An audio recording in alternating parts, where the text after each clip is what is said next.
Thank you for joining us for today's webinar titled Morocco-Israel Normalization, Implications for International Law, Regional Peace, and U.S. Policy. My name is Tamara Kharroub. I'm the Assistant Executive Director and Senior Research Fellow at Arab Center, Washington, D.C. I'm pleased to welcome you all to this panel discussion focusing on the implications of the recent normalization agreement between Morocco and Israel and U.S. recognition of Moroccan sovereignty over Western Sahara. As many of you know, on December 10th, President Trump announced that Israel and Morocco have agreed to normalize relations. Trump also said that he signed a proclamation recognizing Morocco's sovereignty over Western Sahara in an apparent quid pro quo. This so-called peace deal makes Morocco the fourth Arab country to formalize ties with Israel outside the framework of the 2002 Arab Peace Initiative. This came after the United Arab Emirates and Bahrain signed the Abraham Accords at the White House in September, and after Sudan agreed to normalize relations in October, I believe, in exchange for U.S. ending its designation as a state sponsor of terrorism. The case of Morocco is rather unique in this context, in that both Morocco and Israel are occupying powers, illegally occupying land and subjugating its peoples. And yet this time the Palestinian Authority's response has been mostly silence. Today, Arab Center Washington, D.C. sought to organize this conversation to explore this latest episode of normalization with Israel and its implications for a number of issues, including Palestinian statehood, regional dynamics, the significance of this U.S. recognition of Morocco's sovereignty over Western Sahara, the impact on human rights and international law and order, and generally peace and justice and security in the region, as well as the future of US policy there. To discuss all of these issues, we are fortunate to have four excellent experts who have taken the time to be with us today to share their insights and analyses. Thanks to all four of you for joining in. I will briefly introduce the panelists in speaking order before we start the discussion. Intissar Fakir is Fellow and Editor-in-Chief of Sada and the Middle East Program at the Carnegie Endowment for International Peace. Allison McManus is a Research Director at the Freedom Initiative. Yousef Munayyer is, the speaking order, okay. Stephen Zunes is Professor of Politics and International Studies at the University of San Francisco. And Yousef Munayyer is Senior Non-Resident Fellow with us at Arab Center, Washington, D.C. Thanks to all of you for being with us today. Before I turn to the speakers, I would like to remind the viewers that you can send your questions anytime during the discussion. You can use the Q&A portal here, the feature on the Zoom platform. And if you're watching on our website, you can send your questions by email to events@arabcenterdc.org. Again, that's events@arabcenterdc.org. Please identify yourself and indicate to whom your question is addressed, if any. And we will try to take as many questions as we can in the time we have. And now we will start our discussion. We'll get right to it. For those not familiar with our format, I will give each of our speakers about up to 15 minutes to present their remarks, and then we'll get to address your questions. First up, we have Intissar, who will focus on the Moroccan perspective and domestic issues in this regard. Intissar, go ahead. Thanks, Tamara. I thought maybe we can start and just kind of explain a little bit what are Morocco's motivations in this regard here. And I think it's important to remind everyone of just how crucial and all-consuming the Western Sahara conflict is for Moroccan foreign policy. It's a very important consideration in the country's international relations, What has changed right now with the White House announcement of December 10th is that the US acknowledges Morocco's claim of sovereignty in the Western Sahara, essentially in exchange for Moroccan normalization of relations with Israel. And just very briefly, by way of background, the Western Sahara conflict pits Morocco's territorial claims against those of the Polisario, which represents the Sahrawi Arab Democratic Republic. The conflict, at least between the two, has been ongoing since 1975, when Morocco annexed the Western Sahara ahead of Spanish withdrawal. The area used to be a Spanish colony, of course. Throughout the year, the UN has been the main negotiating mechanism on this conflict. And over the years, various attempts to find a solution has stalled, largely because of disagreements about the referendum, essentially a vote that would allow the population, the local population, to determine the future of their land. You know, whether it becomes independent, whether it becomes autonomous or integrated within Morocco. And from the perspective of Moroccan foreign policy establishment, the deal really is a tremendous win in that it allows the kingdom to essentially check a couple of boxes. And let me just explain what I mean by that. First, the monarchy has spent years and untold amounts of money lobbying branches of the US government, as they do with other governments, for this very thing, recognition of their sovereignty claims over the territory.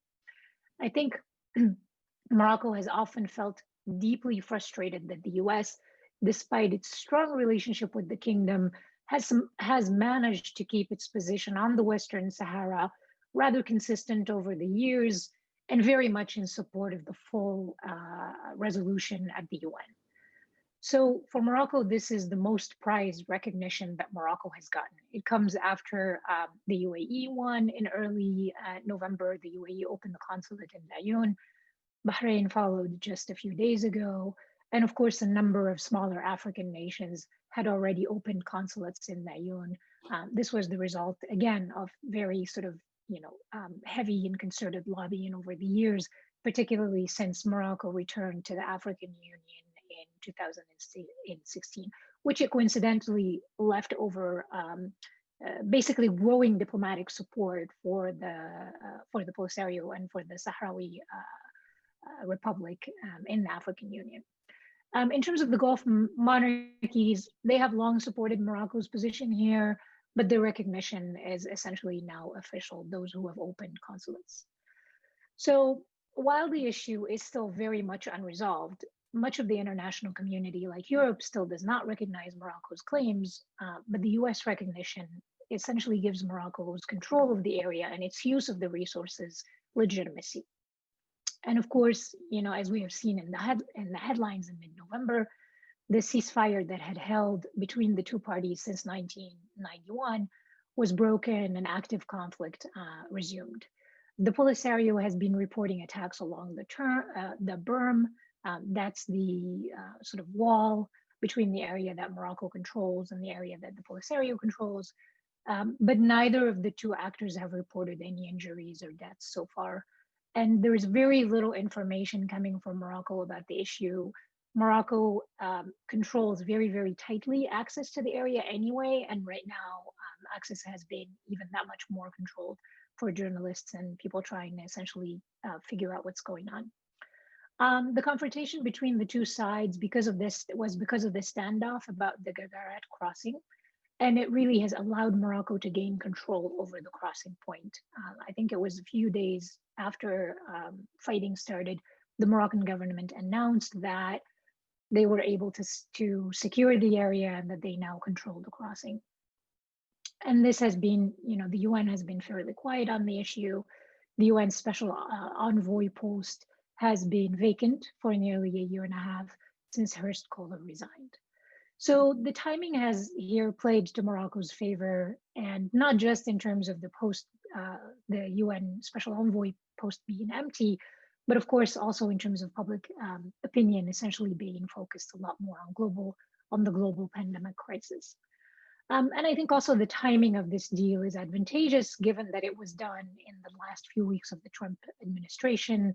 This big announcement was made in a way that allows the administration to gain what it wanted to gain for Israel without having to sort of deal with any blowback or the outcome in terms of relationship with European partners or relations with Algeria or the UN, or essentially anyone who's involved in the issue. To address the question of U.S.-Moroccan relations, as you asked, in terms of the Sahara conflict, and sort of Morocco's relationship with the Trump administration, at the beginning of the Trump administration, the Moroccan government, restructured its lobbying team, relying more on Republican actors to find, pathways to the new administration. They kicked up their lobbying efforts. For the Trump White House, at least initially, Morocco and even the Western Sahara didn't really appear to crack their priority list. However, by the time John Bolton became National Security Advisor, Morocco was beginning to get worried about his involvement because of his involvement in the issue, and they viewed him as a supporter of the Polisario Front, and they were very concerned that he would push them on the referendum question, which by this point, Morocco has completely taken off the table. After his appointment, when Morocco's concern about John Bolton was rising, I sort of remember thinking, well, surely, he has bigger concerns to worry about than the Western Sahara, but needless to say, it was an issue that he very much felt he could make headway on, and progress was made, just not in the direction that he had in mind. Now that the deal is made, in terms of the deal itself, as I have pointed out right after the deal was announced, this really does put the US in a tough spot. For a long time, the US, as I mentioned, has been able to separate its relationship with the monarchy and, their standing on the Western Sahara issue. But, now the ability to kind of separate those two issues is gone, and these issues are essentially inextricably linked. And I think for the incoming administration, if they decide to backtrack on this, they're going to have to consider what this is going to do to the bilateral relationship with Morocco.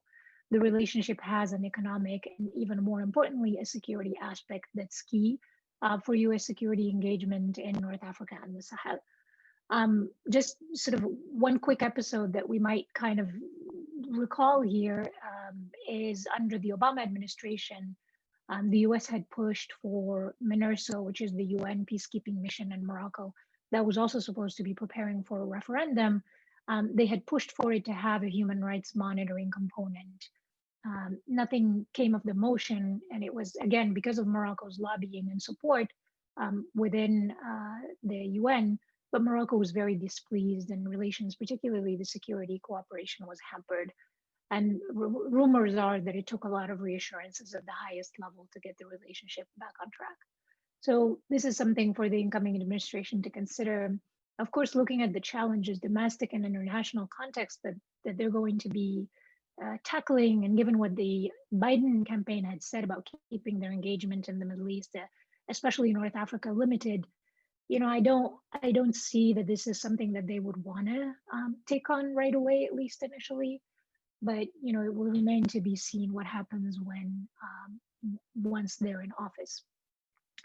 So that's in terms of U.S.-Moroccan relations. In terms of the region itself, there's been some analysts that have been essentially warning that this could increase stability or create more regional conflict. It certainly can, but again, I sort of feel like the chances of that are pretty unlikely. It is neither in Morocco nor Algeria's advantage to have an all-out conflict or even escalate and sort of antagonize each other further. Each of these governments is facing tense situations at home due to the economic situation, the impact of the pandemic. In Algeria, certainly the Kharroub movement, for well over a year called for a wholesale reform of the political system. In Morocco as well, there is a lot of opposition to the monarchy's very heavy crackdown on dissent and on freedom of expression. So the reasons for them not to destabilize themselves domestically and regionally are stronger than sort of reasons for them to escalate the issue. I've also been asked, do you think the Polisario, now that it's back to fighting with Morocco, do you think they could escalate? And the answer for me to that question, it really depends on what the Algerian military decides to do next. Do they decide to maintain the same level of support for the Polisario as a way to curb Morocco's gain from this recent recognition? Again, if they escalating, as I just said, or wouldn't really be in either Morocco or Algeria's advantage. The other option for Algeria is to limit their support to the Polisario. This is quite unlikely given that the military's higher echelons are generals who either fought in or sort of still remember the 1963 border war with Morocco.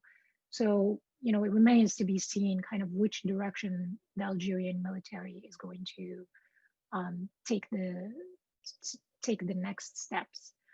And the last point that I thought I would just touch on, which is the reaction inside Morocco, which relates again to Moroccan relationship with Israel. One quick thing to note here is it's very interesting how Morocco has framed the development domestically and what the reaction has been to that. Initially the focus, if you saw right after the announcement, back in Morocco, the focus was very much on the recognition end of the deal as sort of a vindication of Morocco's position. The normalization news was played down significantly.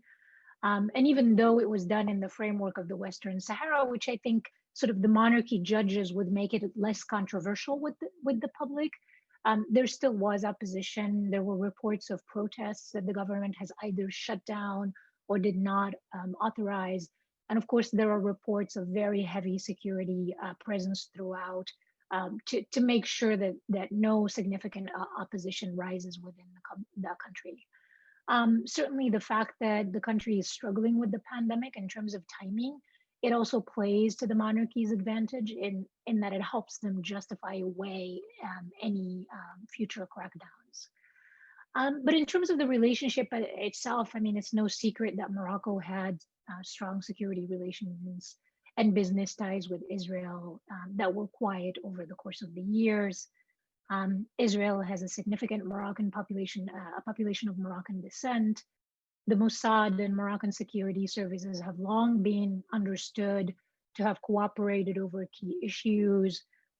There was recently a detailed article in the New York Times about the extent and really the horrifying details of that cooperation, if anyone is interested in taking a close look at that. So given the domestic sentiment about the relationship, I think we're going to have, things are, at least probably from the monarchy's perspective, they're going to want to play things a little kind of slowly.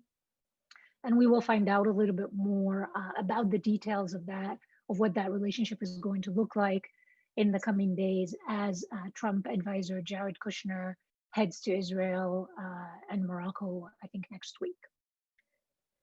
And I'll just stop there. Thank you, Intissar, for this comprehensive overview of Morocco's position. Now I'd like to turn to Allison. And Allison, if you could zoom in a little more on the human rights angle and the issue of Western Sahara and regionally in general. Thanks so much. Thanks so much, Tamara, and to the Arab Center. And thanks, Intissar, for your very comprehensive assessment. Always learn a lot from listening to you. The one thing that I would add, and I'm going to kind of pick up from where Intissar left off, I mean, just in terms of this really looking like a big win for Morocco and sort of strengthening Morocco's position, is also the announcement of $1 billion arms sale that came after this announcement as well, that the US is looking to provide, or looking to sell Morocco for Reaper drones. And I think that this is another, again, as Intissar had pointed out, for a country that was sort of, de facto quite friendly to Israel, if not publicly so, the fact that now they've had this recognition of sovereignty from over Western Sahara from the US, they, have had this announcement of the arms sale, and for just sort of recognizing something that they were already doing with Israel. I think we can see that this is is looking like a payoff for Morocco. Now, what does that mean in terms of the human rights situation is something that I would like to kind of focus on, both because I think that this does embolden Morocco at a time when it is sort of escalating its abuses of human rights already. And because I think particularly when it comes and Intissar had made reference to the fact that there is very little information that's coming out, as this pertains to the crackdown on freedom of the press and freedom of expression, I do think that this also sort of distorts a bit the picture on the ground, and it becomes very difficult to understand what the ramifications of, say, the US announcement, what the ramifications of the increased tension on the border of Western Sahara and Algeria are for the people who are living either in the camps or in the occupied territories. What we do know is that, when it comes to the human rights situation, in the territories that Morocco is occupying, that's to say in the south, this is really extreme violations of human rights. Freedom of assembly, freedom of association are virtually non-existent. Similarly, freedom of the press is virtually non-existent. So that's to say any, gatherings, whether these are public gatherings in the street or even private gatherings at home, are highly surveilled and often met with force from the Moroccan security services.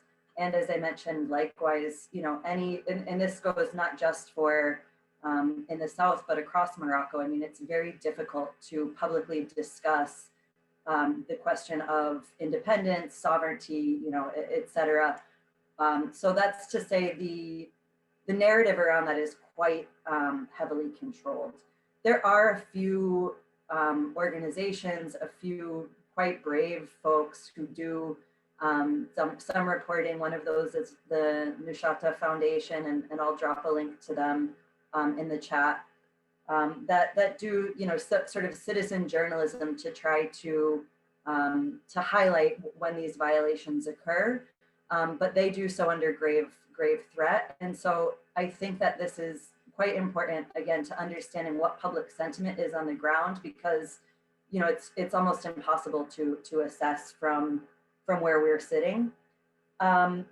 And similarly, I'll highlight the escalating crackdown on the freedom of press in Morocco as well, because I do find that particularly in, even I'll highlight, a couple of individual cases.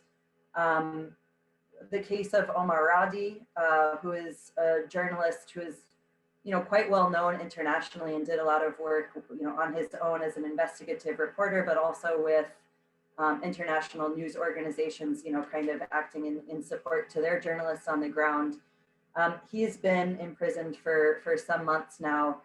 He was first targeted on national security charges, explicitly for his work for his work on the international level to expose corruption, and is also under investigation for sexual assault charges as well. This has had a really chilling effect on the press that are Moroccan press that are operating in the country. And so now when something like this, the announcement came from the Trump administration, I've found that folks are a lot less willing to try to do any kind of investigation or public reporting on this within Morocco's borders. And so, like I said, all of this has, the effect to kind of distort the picture on the ground.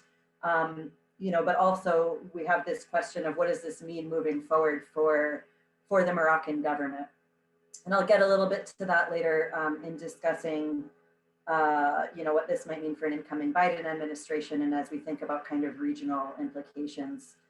The only other point that I'll pick up on is also the impact of COVID, because that's something that I think Intissar mentioned as well. The impact of COVID, is particularly acute in Morocco, which is a country where most often people, who are facing serious health crises will leave Morocco to seek healthcare outside of the country. And of course, that's, almost impossible right now because of the closed borders. But particularly in Western Sahara, that's a very acute problem.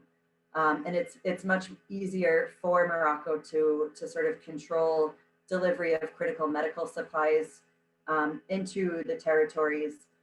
And also this kind of sparking of tensions at the border has also made it very difficult for folks to cross over into Algeria, where they may have, otherwise been able to seek medical care in the camps.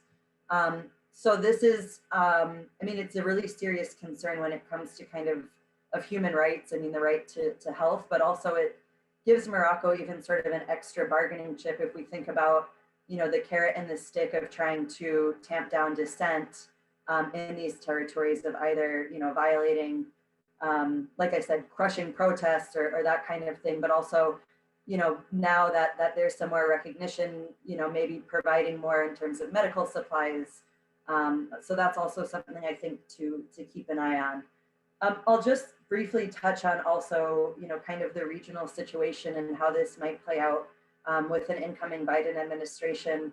As Intissar mentioned, I think we've seen, Algeria take sort of a wait and see approach right now to this announcement. I think that there is, still some hope that Biden coming in will kind of reverse Trump's position and say, okay, well, we're not going to be so quick to recognize that sovereignty.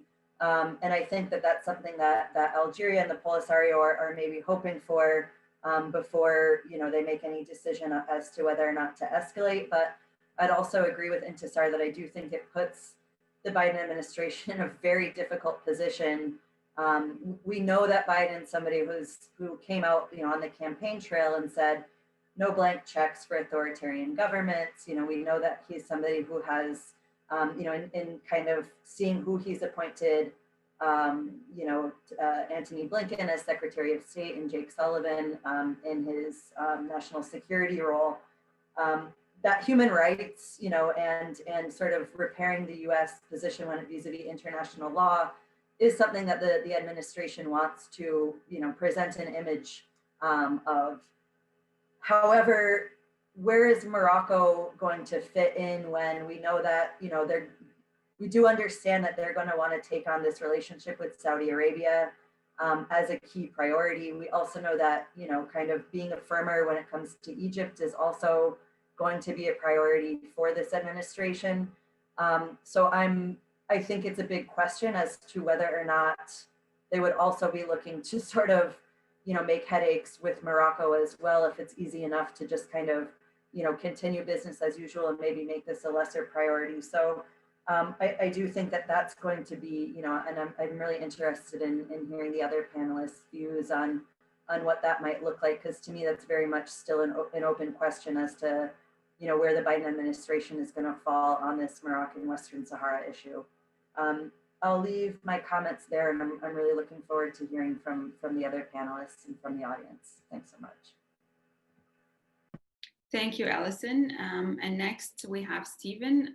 If you could focus a little bit more on what this means for international law and order and US policy as well in the future. Thank you very much, and both for inviting me and also for addressing this, because this Western Sahara has not gotten the attention it's deserved in many circles, including those that focus on the Middle East and North Africa. But it also is something, of course, that is very important, even those who are not regional specialists, but those who are concerned about international law in general. Trump's proclamation is in directly counter to a series of United Nations Security Council resolutions and a landmark World Court ruling calling for a self-determination.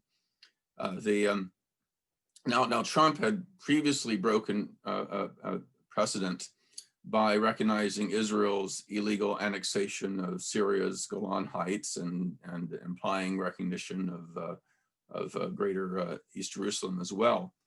But this US recognition is of the annexion of an entire country, which has been recognized as an independent state by no less than 80 nations at one time or another. And so it's a particularly dangerous precedent. And as with his earlier recognition of Israel's conquest, Trump is effectively renouncing the longstanding international legal principles in favor of the right of conquest. And since Western Sahara is a full member state of the African Union, Trump is essentially endorsing the conquest of one recognized African state by another. And it was a prohibition of such territorial conquests that were enshrined in the UN Charter, which the United States insisted it had to uphold in launching the Gulf War in 1991, reversing Iraq's conquest of Kuwait. Just in that case, you had a powerful Arab state with dubious historical claims on the smaller country to its south, taking it over, and the US said, no, this cannot stand. But now we're saying, oh, if it's an ally, it's okay. Now Trump cites Morocco's autonomy plan as quote, the only basis for a just and lasting solution, even though it falls far short of the international legal definition of autonomy. And it's questionable in a whole number of areas. It's rather vague, and how much autonomy would the people would actually have, and it was, in effect, it's continuing the occupation. I mean, we know what's happened when authoritarian states have said they would grant autonomy. We think of Ethiopia and Eritrea and Serbia and Kosovo. Those didn't turn out so well. the autonomy was revoked, and there are wars, and it's been really awful. But the main thing is that just Morocco's record on keeping its promises is not great. It's a very centralized state. It's hard to imagine them really allowing for that kind of a genuine autonomy. And the big point here is that the human rights situation in the occupied territories. Now, Human Rights Watch, Amnesty International, and others have documented widespread repression. I've been to over 80 countries at this point, including Iraq under Saddam and Indonesia under Suharto. And I can tell you, I've never seen a worse police state than the Moroccan occupied Western Sahara. Freedom House has listed Western Sahara as among the worst of the worst in terms of countries under terrible human rights situations, along with North Korea, Saudi Arabia, Uzbekistan, and Tibet. So this is it's not a good situation at all, and it's important to note, that a lot for those who aren't familiar with the region, though the Sahrawis, like Moroccan Arabs are of mixed Arab and Berber descent. They're Sunni Muslim as well, but they have a very distinct culture. I mean, their dialect, their dress, their customs are different. They've long seen themselves, they've historically nomadic people. They've never had a sultan or an emir, and they don't want being under a centralized authoritarian state. Also, in terms of the role of women, Sahrawi women have traditionally had more rights than in Morocco. They have equal rights to inheritance and divorce, to keep their maiden names. And as a result, Moroccan occupation forces have seen the Sahrawi women as kind of uppity, and they've been singled out for torture, including sexual abuse in prisons. And it's important to emphasize the distinct national identity of the Sahrawis, because the Moroccans try to point to describe this whole situation. It's just they're just agents of Algeria. That this is all an Algerian plot from the very beginning, and those of us who support self-determination are somehow paid Algerian agents. Even though, despite the fact I've been quite critical of the Algerian regime on a number of issues, but regardless of, and then obviously the Polisario is very dependent on Algeria, in terms of of arms, in terms of diplomatic support, financial support. There's no question there. But the movement is real, and the resistance within the occupied territory is real. And the denying of agency I think I find downright offensive. But again, underscores that this is a non-self-governing territory, and this is what the International Court of Justice in 1975 ruled, that despite pledges of fealty to the Moroccan Sultan back in the 19th century by some tribal leaders, that's not a basis of sovereignty. Right of self-determination is paramount. A special visiting mission from the United Nations engaged in an investigation on the situation in the territory that same year. They reported the vast majority of Sahrawi support independence under the leadership of Polisario, not integration with Morocco or Mauritania or anything else. And again, the right of self-determination is really, really critical, because if what the United States is doing is basically saying that the right of self-determination of a non-self-governing territory, this is a colony, it no longer exists. It can just be swallowed by a more powerful neighbor. And there are few rights that are more fundamental than the right of self-determination. And this it would be a very, very dangerous precedent.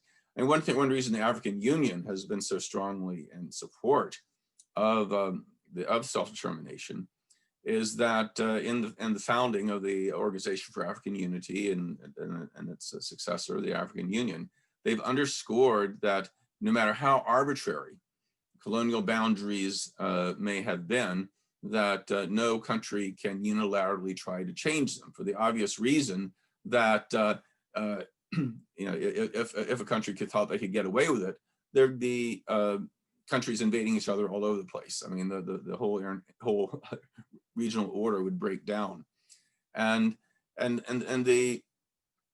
of course this is a very dangerous precedent in terms of Palestine, because with the United States recognizing Morocco's annexation of Western Sahara. Again, what is stopping then the United States from recognizing the annexation of large swaths of the West Bank? And so these are the concerns, and it's interesting that and another implication, unfortunately, of the annexation with the within hours of Trump's announcement, the decision to sell at least 4 sophisticated large aerial drones to Morocco implies a new escalation, U.S. support for a counterinsurgency war. I mean, there are some U.S. law, though unfortunately this has not been enforced uniformly, prohibits the U.S. from supporting, providing arms to country and engage in acts of aggression, such as invading and occupying their neighbors. But now in the eyes of Washington, this is not an occupation, this is not an invasion, this is not an act of aggression, this is fighting an internal rebellion. This is a civil war, in effect, by a secessionist group.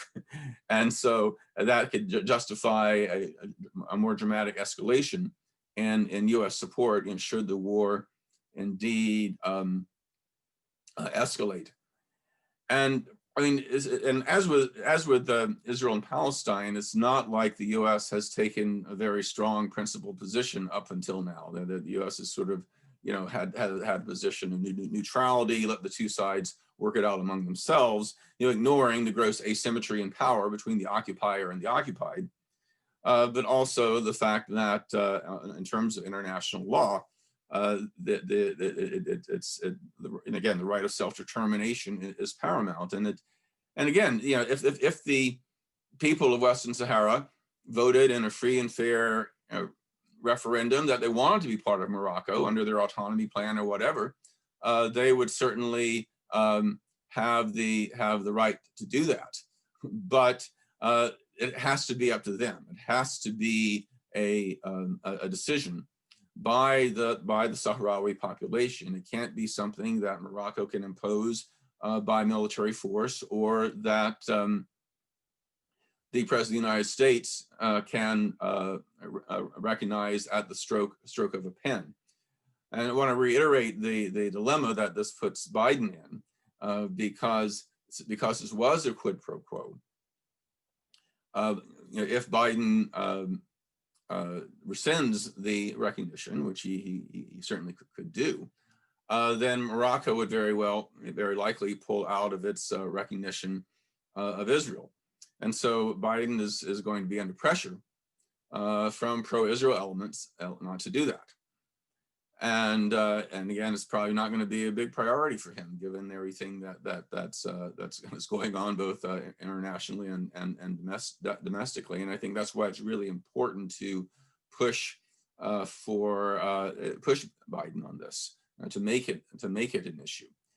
And I think of and the one good thing is that we've seen a number of members of Congress from across the political spectrum, from liberals like Patrick Leahy and Senator from Vermont, Democratic Senator from Vermont, and Minnesota Democratic Representative Betty McCollum speaking out against it, but also more conservative members who are very strongly in support of the Israeli government, such as Eliot Engel, the outgoing head of the House Foreign Relations Committee, and in Senator James Inhofe, the right-wing Republican senator from Oklahoma. And when I think about what can really help Western Sahara in the long term, I don't think the armed struggle is going to get very far, unfortunately. I mean, well, legally, the Sahrawis have a right to armed struggle, given they are, a non-self-governing territory under foreign belligerent occupation. I can't see a military victory as a realistic scenario at this point. The nonviolent resistance in the occupied territory, led by Aminatu Haidar, a wonderful woman who's won a series of human rights awards, has been nominated multiple times for the Nobel Peace Prize. Very impressive, but again, when Moroccan settlers outnumber the indigenous population 3 to 1 at this point, nonviolent struggle, as great as it is probably not going to succeed as well.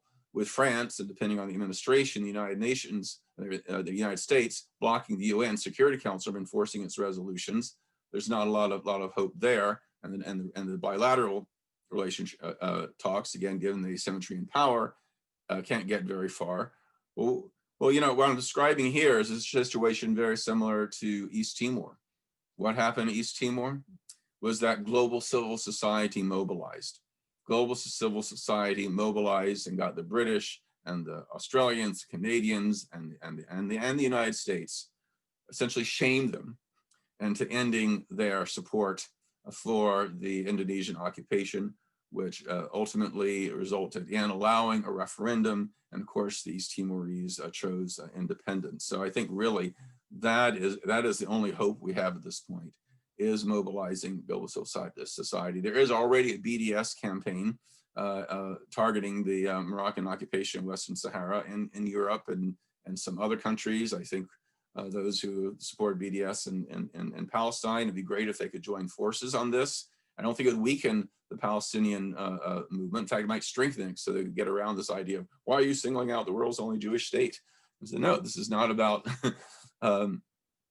singling out Israel. This is singling out the only 2 countries in the world that are recognized as occupying an entire other nation. We're just doing this to enforce this international law, what World War II was fought about, what the UN Charter was about, that no country can expand its territory by force, and that every non-self-governing territory has the right to national self-determination. Thank you, Stephen. And this is a good transition to our last speaker, Yousef, who will focus on the issue of Palestine. And with this, 4th episode of normalization and recognition of sovereignty over an occupied territory means for the Palestinian question, Palestinian statehood, and Palestinian rights in general. Yousef? Thank you all, and good morning to everyone tuning in. I want to cover sort of 4 main points on this.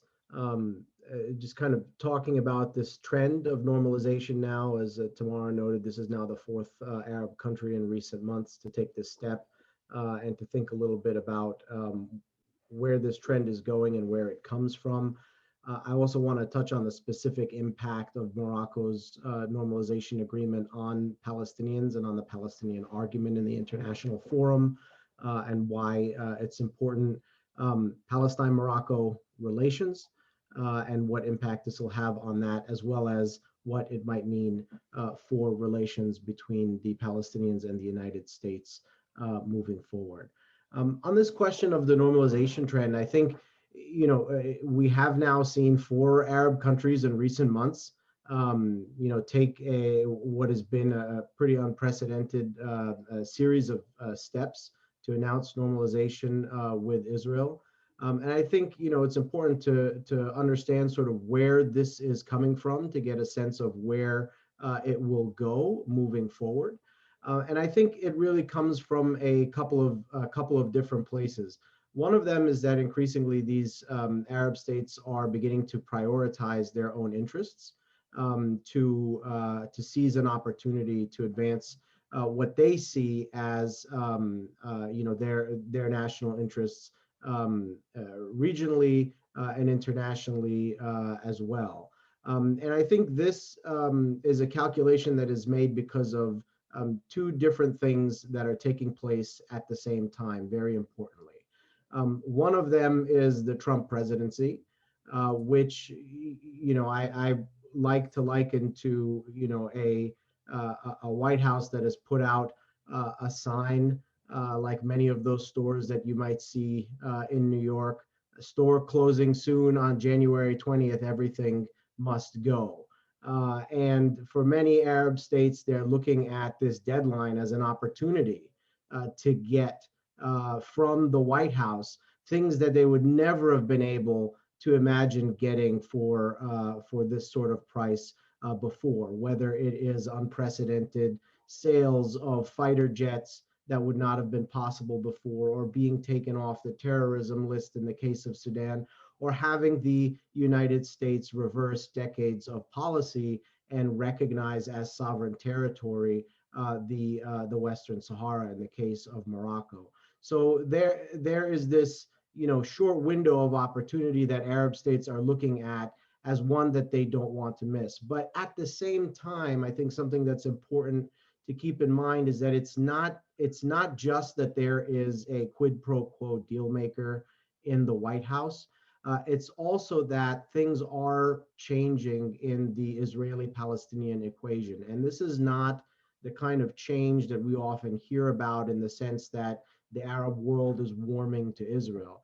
I think rather it's a change that has become very clear during the Trump administration, and that's the demise of a negotiated 2-state outcome. And I think it's important for people to keep in mind that the Arab Peace Initiative, this agreement that dates back to 2002, is based on the idea that Arab normalization would be sort of the prize of a negotiated 2-state outcome for Israel. And if there is a growing understanding that goal is either no longer achievable, and I think that's become a consensus among most, or so far away that it's not something that's going to be achievable in the lifetime of most people. And this is happening concurrently with a rare opportunity to make a deal with the White House. Why not pursue your national interest? And I think that's where a number of these countries are coming from and seeing opportunities now because the opportunity, the reward of normalization no longer applies for a deal that is not possible with an Israeli-Palestinian 2-state agreement. So I think, will we continue to see more of these before January 20th? I think it's very possible. And I think there will be other states that are going to be looking at that deadline and seeing a chance to maximize their interests that may not be possible again for many years, perhaps ever. Looking at the specific impact of this normalization agreement, I think it's important to mention, and others have here, that Morocco and Israel have had very deep ties over the years, even if they have not been very public ties. It's important to keep in mind that there are nearly 1 million Israelis that have a Moroccan heritage, either as immigrants themselves from Morocco or descendants of immigrants from Morocco. This makes Moroccan Israelis the largest group of Israelis after those who've come from Russia, the former Soviet Union. And those ties are real. And in many ways, Morocco, while it is geographically further away from Israel and Palestine than some of the countries in the Gulf, in terms of these interests, it's actually far closer. And for this reason, I think, and for many of the others that have been mentioned in terms of sort of the historic relationship in terms of security coordination between the Moroccan government and the Israelis, and also the very real and deep history of the Jewish community being part of the social fabric in Morocco for many years.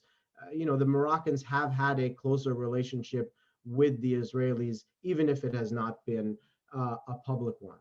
All that being said, this normalization agreement, I think, hurts the Palestinians in many ways more than the other ones. And that's precisely because of the precedents that it creates or breaks when it comes to international law and international norms. With the recognition of the Western Sahara as sovereign Moroccan territory by the United States, this, of course, weakens an international norm against occupation, around which essentially the entire PLO foreign policy argument is built around in their bilateral relations. So this is extremely dangerous. Yes, we have seen that norm be weakened historically through US policy, through the failure of the United States to stand up for it, through the Trump administration's recognition of the Golan Heights as sovereign Israeli territory, as was mentioned as well. But this is, once again, another blow to that norm. And I think what is perhaps more devastating is that it's an Arab country. And so that in a sense, this is an Arab stamp of legitimacy on the weakening of this norm, which does, I think, important damage to the Palestinian argument and hands propaganda points to the Israelis. And secondly, it legitimizes this idea that might is right, and this notion that if you hold the territory long enough, somehow it becomes yours. And we've heard a lot of this from the Trump administration in particular. It's not really about international law, it's about just recognizing reality, right? This is sort of the way it is, and we're just recognizing reality, and we need to move forward on this basis. But of course, we know that if one state is stronger than the other and can impose its will over time, it can create a certain reality without too much trouble. And so this ultimately ends up legitimizing this principle of might is right, which we know what kind of damage that can do, in international relations. As far as Palestine-Morocco relations are concerned, I think the Moroccans have obviously tried to message internally around the Western Sahara and the recognition of sovereignty primarily, and to really minimize the normalization with Israel. That's done, of course, for internal reasons and to sort of minimize dissent and contestation, but also done for outward-facing purposes as well. The Moroccans emphasized the phone call that took place between the king and Mahmoud Abbas as well, in which he sort of reaffirmed his commitment to the Palestinian position. It's odd, though, that they can make that argument while at the same time undercutting these very important international norms upon which the Palestinian argument relies. But nonetheless, this has sort of been the public-facing Moroccan response to the Palestinians. We continue to stand with you in your struggle for statehood and so on. In terms of, the Palestinian response to that, it's been far more muted than the Palestinian response to the steps taken by the UAE and Bahrain earlier on. I think that's due to, a couple of different reasons. First, the UAE and Bahrain really were the ones who sort of broke the ice here. And I think, as I mentioned earlier, there's more of a sort of a rationale for Moroccan-Israeli relations, given the deeper interests and ties that actually bring the populations together than there is between Bahrain and the UAE, which I think Palestinians saw as largely motivated by, an effort to spite Palestinians or whatever it may be. I think there's also been a growing realization among the Palestinian leadership that they're going to have to find a way to maintain relationships with all of these Arab countries nonetheless. And we've seen, even after some of the, very, very pointed language that followed the normalization of UAE, Bahrain, Israel relations, including the Palestinian president saying that these countries were stabbing Palestinians in the back, so on. The PLO ambassadors to the UAE and Bahrain returned to those countries quietly in November. So I think, there's a recognition among the Palestinians that there are costs to burning these bridges and that they're going to have to find ways to maintain them despite these normalization agreements. What does this all mean for U.S.-Palestine relations? Well, I think, there are some challenges that this is going to present for the Biden administration that was noted by a number of people already. But it has less to do, I think, with Palestine and more to do with what the United States' position is going to be on these questions internationally. It's not just about, Morocco and the Western Sahara or the Israeli-Palestinian issue, but it's also about what this norm means, for example, for Crimea and the United States relationship with the Russians, which the Biden administration is absolutely looking to reset after the warm relations that Trump had with Moscow. So, I think we shouldn't underestimate the kind of propaganda points this also gives to Moscow at the same time in their international claims around Crimea, and that's something that a Biden administration is going to have to deal with as well in international forums. It wouldn't surprise me if a Russian ambassador is going to very pointedly remind an American diplomat that, look, you guys recognized Moroccan sovereignty over Western Sahara. You just recognize reality as it is. You should recognize the reality that we've created in Crimea. So these international norms matter even in places where the United States may not necessarily see they have great interests, but they have implications across the globe where the United States sees things a little bit differently. For the Palestinians, I think the biggest challenges with the Biden administration is going to be figuring out how they get on the American agenda.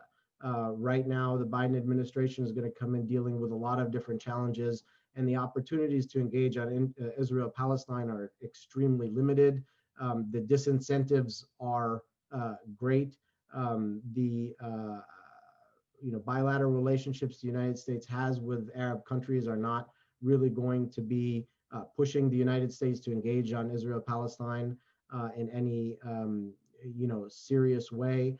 And I think the Palestinian leadership is going to have to figure out how to have realistic expectations vis-a-vis Washington and have a alternative plan for how to advance Palestinian national interests at a time when Washington may not necessarily be as openly hostile as it was in the past 4 years, but also not do a whole lot to improve the situation at all, and probably still very much be actively involved in making it worse, though perhaps not as overtly. So I think I will probably stop there and we can move on to Q&A. Thank you. Thank you, Yousef, for this assessment. We do have quite a few questions coming in. So what I'll do is maybe read 3 at a time and then give you all a chance to respond to whichever question that you would like. Some of these questions, I think our speakers have already addressed briefly, but if you want to elaborate on those, please feel free to do that. We have a question from Petra Wayland. She's asking what is the official position of the African Union on this. And I think Stephen has talked about this briefly, but if you could elaborate a little bit on the African Union's position towards this specific proclamation by the US. We have a question from Brian Menard asking about would this recognition of Moroccan sovereignty over Western Sahara pose in terms of diplomatic precedent for other territorial annexations around the world. And I think Yousef talked about Crimea a little bit, and the question here is also referring to Taiwan and a few other places. So if you want to elaborate on those. And the last one I would present has to do with Morocco's view of annexation in general and how that is what that means for peace for the Palestinians and the relationship between Morocco and the Palestinian leadership. But I think Yousef addressed that a little bit, but this issue of annexation I think might be a little interesting to focus on. Feel free to answer any of those questions. If you want to start, Stephen, we can start with you. Well, as a full member state of the African Union and indeed, the Sahrawi Arab Democratic Republic, which is the official name of Western Sahara, has been a member for close 3.5 decades now, and they've actually served as vice president of the organization a number of times. A number of African countries have withdrawn their recognition, largely out of pressure from France, extensive pressure, economically and otherwise. In fact, a few have ended up even opening consulates in some Western Saharan cities. Interestingly, though, that in even these cases, that no country has done as flagrant a announcement as we recognize Moroccan sovereignty over Western Sahara. So in many ways, the Trump administration has gone the furthest in terms of being explicit on this annexation, and this is why so many people concerned with the precedents, so concerned about international law, are so concerned about this, that it does sort of that we're going away from the principles of self-determination to one of right of conquest. So we're almost, it's literally a reactionary kind of policy going back to kind of 19th, early 20th century notions of might makes right. And I really appreciate Yousef bringing up Crimea, because that's it's very hard for the United States to rally international support around reversing Russia's illegal annexation if we ourselves are going around supporting an illegal annexation as well. Of course, the Moroccans don't see it as territorial expansionism. They are convinced that it was historically part of Morocco, so they're just liberating another piece of former Spanish territory, like they did with the strip of northern Morocco that Spain controlled, and Ifni and the Tafaya region.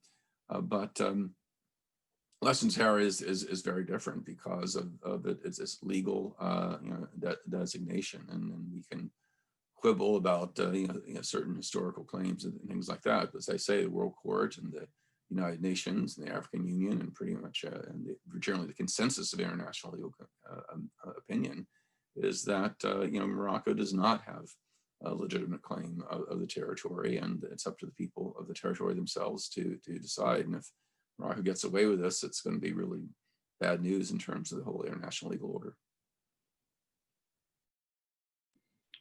Okay, Intissar, would you like to I just wanted to add a couple of things to what Stephen has said about the EU. I haven't seen any particular announcement about from the EU about what the White House deal specifically.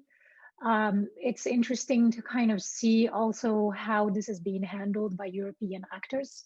None of them have specifically condemned what the US has done. In fact, a lot of them have essentially spoken in favor of Morocco's recognition, or pardon me, Morocco's normalization of relations with Israel, and they have kind of been silent on the other end of it. A lot of them have reaffirmed their support for the UN process, and that's pretty much the extent of what has been said so far. So it'll be interesting to kind of see how this plays out, within the EU and within the African Union as well, kind of moving forward, and when the new administration comes in, the Biden administration. Just adding a little bit to the point about annexation, that's very true. Morocco doesn't necessarily, they don't at all see it as a point of annexation. They push a lot against this sort of the terminology, even sort of using the term of annexation. And this has very much been the narrative domestically for a long time. It's that this is Morocco's rightful, land that Morocco is able to kind of regain and created sort of territorial integrity. This is something that was the outcome of arbitrary decolonization, sort of border demarcation processes. So you kind of have this narrative that's very popular domestically, that this is Morocco's rightful land. And it very much, I think, unites the population in that sense. What Allison said about people's ability to voice any kind of dissenting opinion to this being severely limited is absolutely true. So you kind of have really just one narrative about that domestically. And that's pretty much that this is what Morocco's rightful land is. Allison, would you like to add to this? Yeah, I mean, I don't have too much more to add, but maybe just some further thoughts to the sort of second and third questions in building from what Stephen and Intissar said is, the international law is quite clear on the issue of Western Sahara, but as we know, international law is quite a fragile thing, and it really depends on, there are no mechanisms of force, to enforce it, and so it really depends on, states buying into that, and I think this is something that we've seen throughout the Trump administration, but it's not unique to the Trump administration. This kind of disdain for the international law, or picking and choosing, where it applies. And I think the more that that's done, the more that the principles of the law are eroded, and that does have, reverberating consequences that go beyond just this specific instance. So again, I think it's, we'll see where the Biden administration kind of picks that up, but I don't see this as something that's just, a decision that's limited to Western Sahara. Yousef, is there anything you'd like to add to this? Okay. So we have a lot of questions, so I think I might just ask 5 at a time now, and then do another round of responses. We have a couple of questions from Karim Abdelmajid. The questions are a little bit more technical about Western Sahara.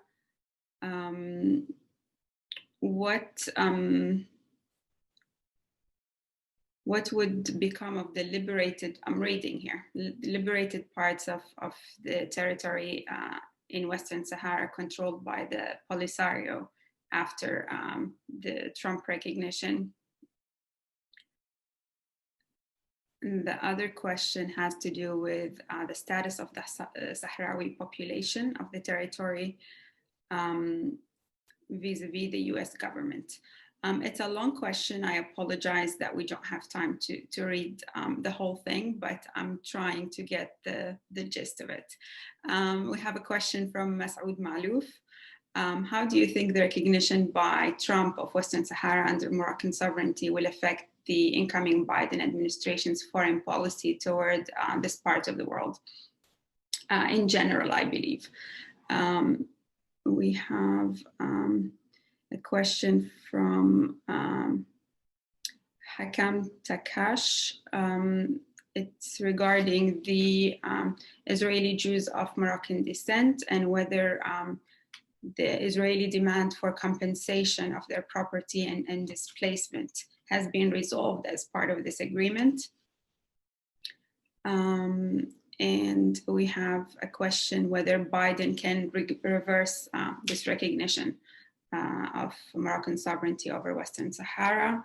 And just to relate it to that, I would like to include a question that we got from a media activist, Mahmoud Limadel. I think I'm just butchering that name, but this is a media activist from Western Sahara who's listing some abuses by the Moroccan government of media activists and so on. And he's asking basically, is there a possibility to stop the implementation of this recognition in terms of it being against US law? And so we'll go another round of responses and we'll take it from there. Yousef, would you like to start? Yeah, let me just jump in on this question of sort of like, what are the implications for Biden administration's foreign policy in the region moving forward? I mean, I think the bigger question here related to this is, how does a Biden administration relate to international law, and what value is that going to have to a Biden administration? We have heard a lot about the importance of sort of restoring a quote unquote liberal rules-based order and restoring the United States to a position of leadership in that so-called liberal rules-based international order. The sad reality, I think, has been that US policy towards Israel has always acted as an exception to those very principles, right? And what we have seen during the Trump administration is that hypocrisy sort of go into overdrive. And now we are at a point where, you have an administration coming in that, ostensibly wants to reinstitute those sorts of principles, and is going to have to do so at a moment where the previous administration has really blown a hole through it in a very, very obvious sort of way that underscores American hypocrisy on this, and has put Israel policy really at the front and center of it all. And so I think it becomes very hard to see how a Biden administration can legitimately and with credibility claim to make progress on restoring this sort of order without addressing head-on these issues related to international law on the Israeli-Palestinian issue. I'm sure they may find ways to try. I just don't think I can imagine it being very successful. Thanks, Yousef. Allison, would you like to? I'll just address the question, because I think there's some more in the Q&A about, whether this decision can be reversed. And I think that, yes, I mean, Biden could come in and say, okay, no, we don't recognize Morocco's sovereignty over this region. But, I think as we've been discussing, it's, we've given a few examples of why that might be difficult for Biden in terms of the, problems that will create with Morocco and with Israel.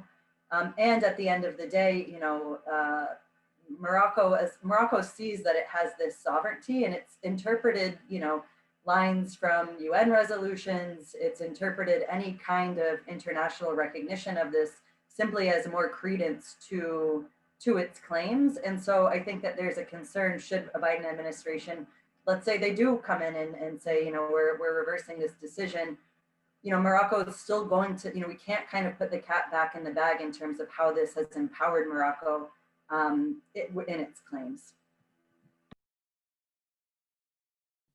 Okay, anyone else would like to respond to this set of questions? Stephen. There are some questions as to whether Trump's announcement is even legal, and just in terms of the process of the, how it was done and that kind of thing. I mean, there's potential challenge in domestic courts actually around it. But I mean, I think one good thing that may have come out of this is that for the first time, there are a lot of people who realize that the Palestinians are not the only occupied people in the Arab world.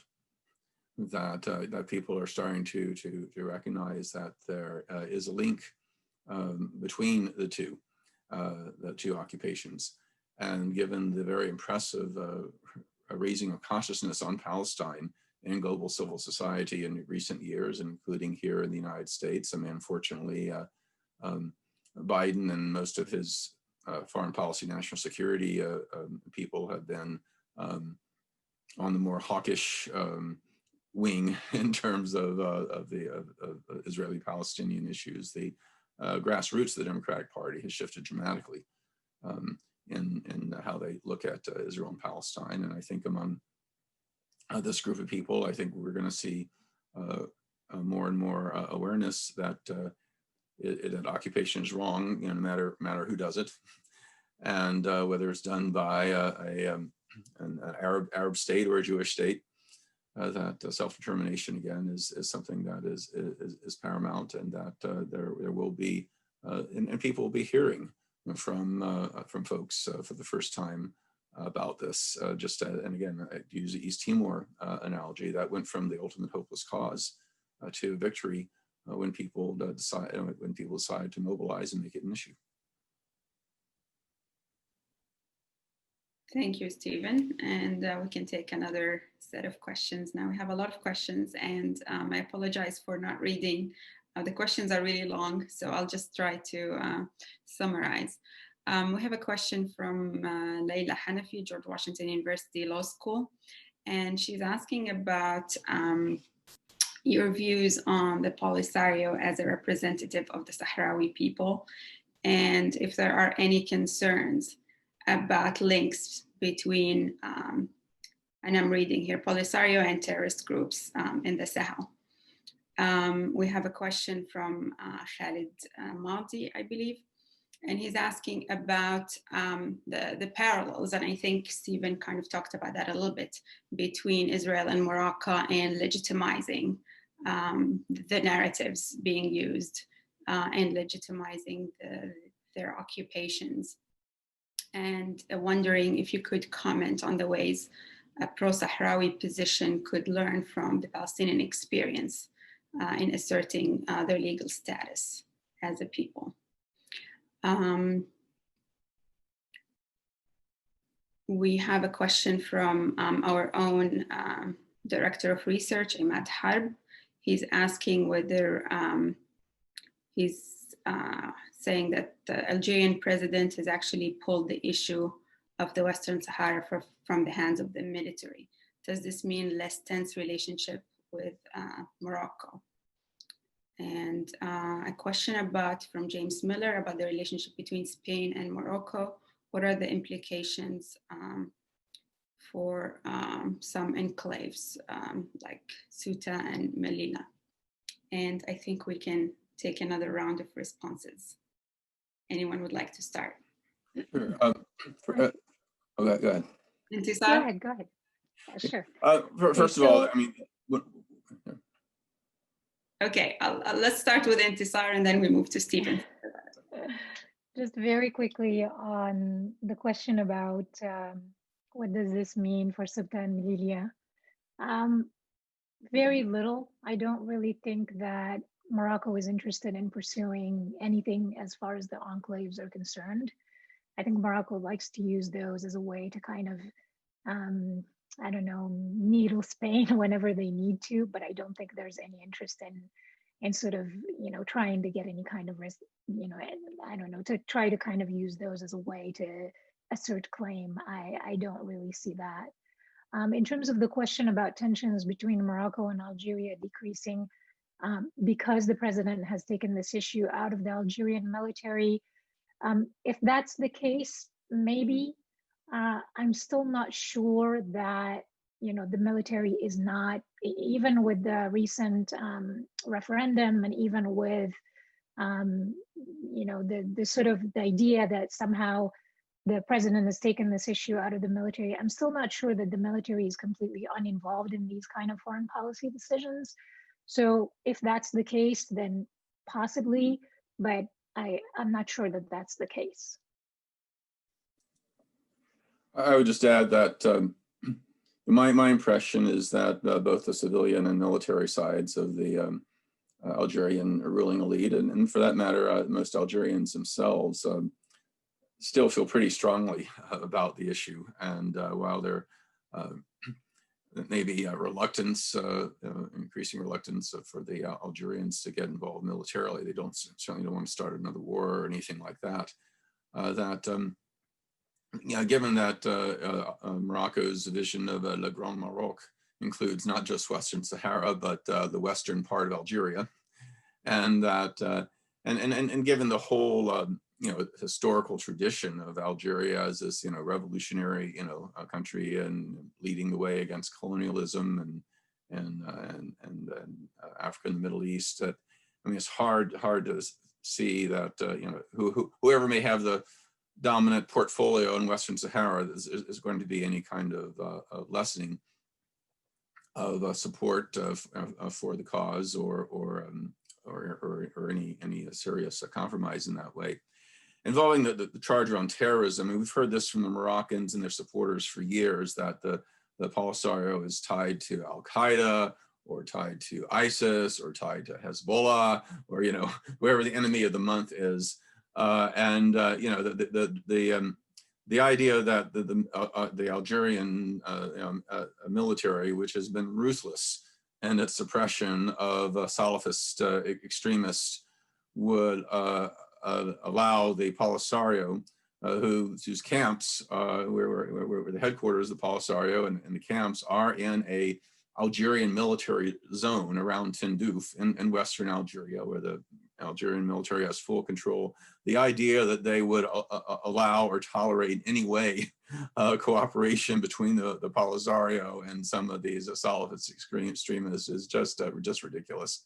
And even during the 16 years of war prior to the from the time of the Moroccan invasion in '75 to the ceasefire agreement in 1991, the Polisario only attacked military targets. They did not engage in any acts of terrorism.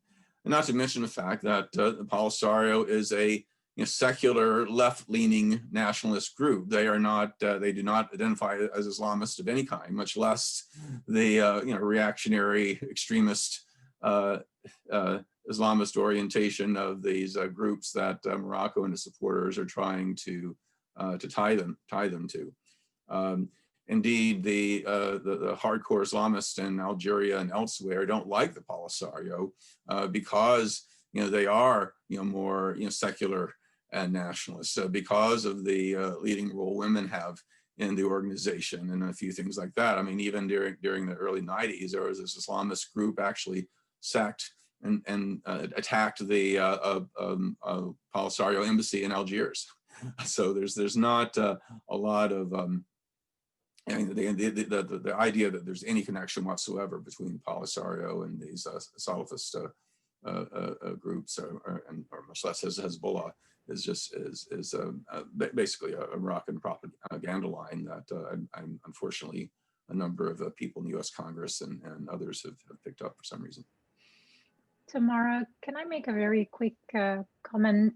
I would disagree a little bit with what Stephen said about the Western Sahara being an issue that a lot of Algerians care about.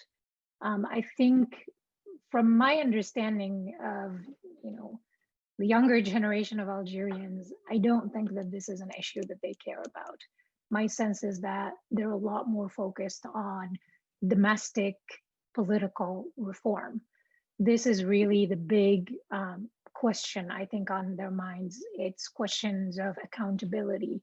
It's essentially having a limited role for the military in domestic politics. It's really figuring out a way to make the economy work for Algerians. That certainly is my sense from the conversations that I have with friends in Algeria and with Algerian friends. but I may Yeah, I be, don't disagree with you at all. I mean, that's certainly true. yeah, I see that as well. What I'm saying is that it's certainly not a priority for them, but exactly, it's not yeah. like they would necessarily, they would agree with totally abandoning the cause either. All right, Allison. Yeah, I wanted to just add on as well. I mean, I think because I know part of the question was asking about kind of Polisario as a one-party ruler, and I do think that that's, you know, I mean, if we're looking at the role that the Polisario has in the camps, and you know, the fact that the Polisario is sort of de facto speaking on behalf of Sahrawi, because there is not, you know, like I said, a sense of kind of ability to have an open discussion about this in the public debate. And I do think that that's problematic, and it can lead to, you know, even within the camps, restriction of free press and that kind of thing on the part of the Polisario. But to me, that speaks even more to the need to resolve this issue in a way that does take into account the will of the Sahrawi people beyond just the Polisario as their representative right now. So I think that it's, you know, the concerns that are raised about that are valid, but again, it kind of speaks to the need for the same solution. Yeah, that piece, I think, again, I would agree, is valid. There are, I mean, on the one hand, the Polisario is somewhat more, practices somewhat more pluralism than you'd found in most national liberation struggles. You know, they've never taken on a rigid kind of Leninist, you know, structure that other African nationalist movements have often embraced. But you know, I mean, it's like just like Palestinians with Fatah and the PLO, or South Africans with the ANC. You know, they may, you know, they may have some very real, you know, differences, but at the same time, they're just as dedicated to the nationalist cause, even if they don't necessarily agree with the decisions of the leadership. And while there are indeed restrictions on human rights in the camps, they pale in comparison with the human rights situation in the Moroccan controlled territories. And so, yeah, you'll definitely find some, you know, plenty of griping about certain specifics about the Polisario, but that hardly means that they are, you know, any less determined to support the struggle for liberating their territory and having self-determination. Okay, and we have about 3 minutes left, so I'm going to give each one of you less than a minute to answer whichever question that we missed that you feel like you would like to address, or provide any concluding remarks that you have. And we'll start with Yousef. No.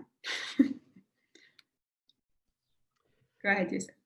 I don't have a whole lot more to add. I would just sort of, the points that I would emphasize is that I do think that this normalization agreement is unique, is different than the other Arab ones, precisely because of the precedents it creates. And I think that is something that will have implications for US policy and also for Palestinian policy moving forward. Thank you, Yousef. And next we'll turn to Intissar.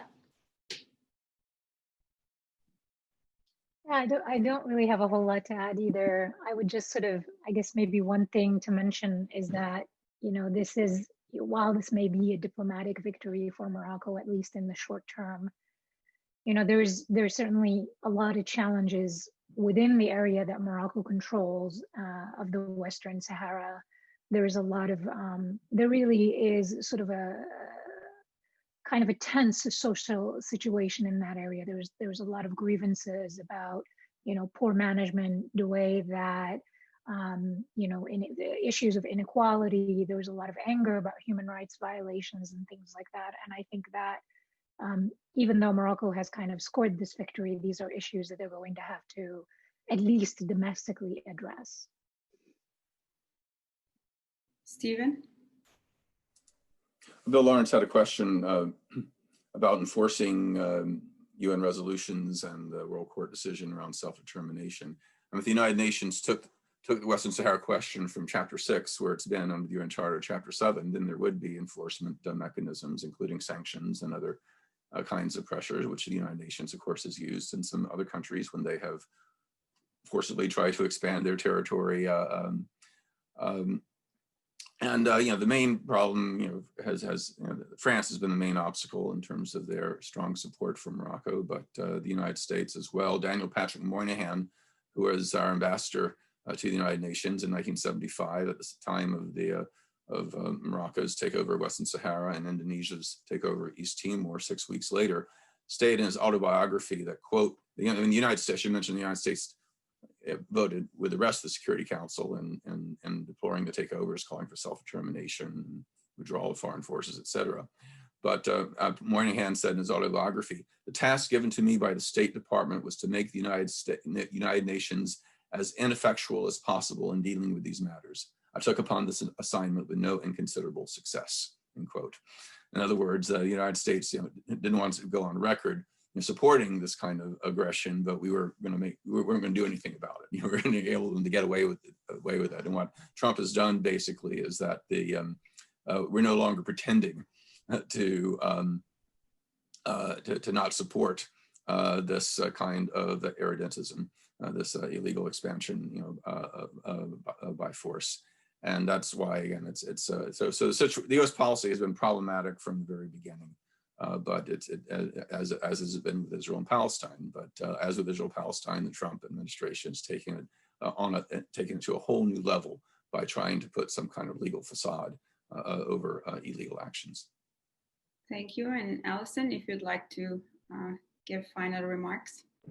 Well, I feel very honored to have the last word here, but I'll actually just pick up on something that Stephen had said during his initial remarks, that I think that global civil society does have a role to play here, and this is a moment where there's increased attention on the issue of Western Sahara, but there's been many folks for decades who have been doing a lot of work, whether that's kind of in the scholarly and academic realm of international law, or in the human rights realm within the territories, in the camps, and outside. It often troubles me that, a lot of times the sort of Western Sahara issues are divorced from those of the wider Arab region or sort of wider, issues of occupation, decolonization, et cetera. And I think this is certainly a moment to think about how to sort of develop more synergies with some of these movements.